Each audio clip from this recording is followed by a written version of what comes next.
হালধি আপোনালোকে ব্যৱহাৰ কৰিব পাৰিলে লোকেল হালধি কেঁচা হালধি খুন্দি এটা আপোনালোকে লেপন বনাই ল'ব সেই লেপনটো আপোনালোকে মুখমণ্ডলত ব্যৱহাৰ কৰিব পাৰে ঠিক আছে তাৰ পিছত মই ক'ব লাগিব বেছি কপাৰ কন্টেন্ট থকা খাদ্য আপোনালোকে নাখাব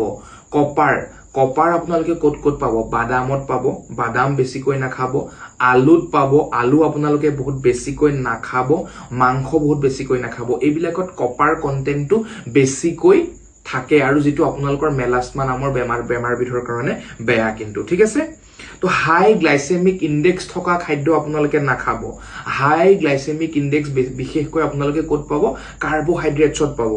ৰিফাইন কাৰ্বোহাইড্ৰেটছ বা আপোনালোকে সামোসা চাওমিন যেনেকি আমাৰ পকৰি যিবিলাক আপোনালোকে ৰিফাইন তেলত বনায় বা জাংক ফুড ফাষ্ট ফুড সেইবিলাকৰ পৰা আপোনালোকে আঁতৰত থাকিব আৰু সুগাৰ কন্টেন্ট বেছিকৈ নাখাব মানে